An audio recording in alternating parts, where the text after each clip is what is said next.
For more than 40 years, a man walked free. Not in hiding, not on the run, not constantly looking over his shoulder, but living a completely normal life. He had neighbors, a job, a home, a family, and yet, behind that ordinary life was something no one could see, a violent past. A string of crimes that terrified an entire state, and a secret identity that would remain hidden for decades. Police called him many names over the years. East Area Rapist, Original Night Stalker, Visalia Ransacker, but the public came to know him by one name, the Golden State Killer. And for decades, he was untouchable. Until science changed everything. It began in the mid-1970s. California was growing rapidly. New suburbs, new families, new opportunities. But behind that growth, something darker was taking shape. At first, there were break-ins. Homes invaded while people slept, nothing stolen of great value. But something far more disturbing taken instead. Safety. Then the pattern escalated. The intruder stopped coming and going quietly. He began waiting, watching, learning routines. He would enter homes at night while families slept. Flashlights carefully taped to his hands. A mask covering his face. Gloves to avoid leaving evidence. And when the occupants woke up, he was already there. Controlling everything. The crimes became more violent over time. And investigators slowly realized something chilling. This wasn't random. This was planned. Methodical, patient.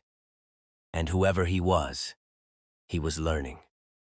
By the late 1970s, fear had spread across California. Different cities, different police departments, different victims. But one pattern connected everything. A single offender. Investigators struggled with a major problem. The crimes were spread across jurisdictions. One police department didn't know what another was investigating. Evidence was fragmented, leads were scattered. And every time they got close, the attacker struck again somewhere else. He always stayed one step ahead. Victims described a man with a calm voice. Controlled, detached, confident, as if he knew exactly what he was doing, and more importantly, as if he knew he would never be caught. Over time, the crimes escalated again. What began as burglary became assault. What began as control became terror. Entire communities began changing their behavior. People installed new locks, left lights on at night, slept with weapons nearby. Fear became part of daily life. And still, no one knew who he was. Investigators collected evidence, fingerprints, witness descriptions, partial composites, but nothing matched. The attacker left almost no trace. And the most frustrating part for detectives was this. They knew he was real. They knew he was out there. But they couldn't identify him. And then, just as suddenly as he appeared, the attack stopped. Then, silence. No more confirmed attacks. No more sightings. No more leads. To investigators, it felt like the case had ended itself. But there was no closure. Only questions. Who was he? Where did he go? And why did he stop? Years passed, then decades. New detectives took over old files. Evidence was stored away in boxes. The world moved on, but for the victims and their families, time didn't erase anything. It only added distance and frustration because the man responsible had never been identified. And many began to wonder if he ever would be. By the early 2000s, something changed. Science had advanced. DNA technology had become more powerful than ever before. Evidence collected decades earlier was being re-examined, and what once seemed useless now held answers. Investigators revisited old crime scene samples. This time, they extracted a usable DNA profile, a genetic fingerprint of the killer. But there was a problem. It didn't match anyone in criminal databases. For a moment, it seemed like another dead end, until a new technique emerged: genetic genealogy. Instead of searching for the killer directly, investigators searched for relatives, distant family connections, shared ancestry, a genetic map built from public databases. And slowly, a pattern began to form. The process was slow, meticulous. Thousands of names were analyzed, branches of families traced across generations. Most leads were eliminated. But one branch stood out, one cluster of relatives that kept pointing investigators in the same direction.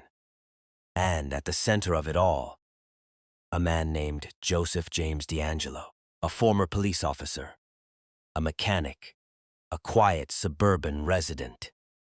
Nothing about him stood out. Nothing suggested violence. But DNA doesn't lie. Investigators now had their suspect. But they needed confirmation. So they waited, watched, collected discarded items, a cup, a tissue, anything that could confirm the match. Then came the moment of truth.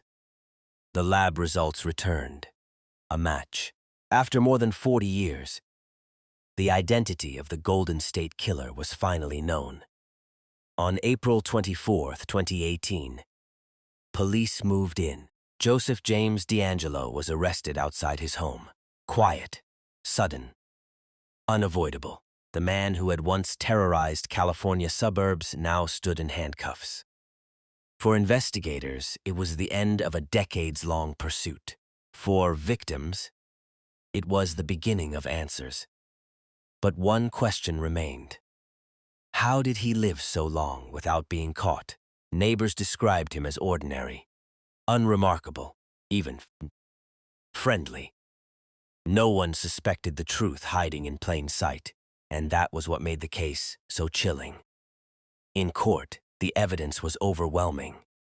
DNA doesn't forget, and it doesn't lie. Joseph James DeAngelo pleaded guilty, ending one of the longest and most infamous cold cases in American history. For the victims' families, there was no undoing what had happened. But there was something they had waited decades to hear. The truth. And for investigators, the case became proof of something extraordinary. That even after decades, even after all leads go cold, even after time runs out, justice can still find a way forward.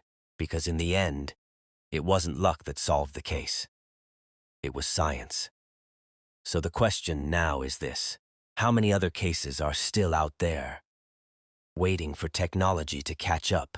And how many killers believe they are still safe, simply because no one has found them yet? If you enjoyed this investigation, subscribe for more real true crime stories, where cold cases are never truly forgotten.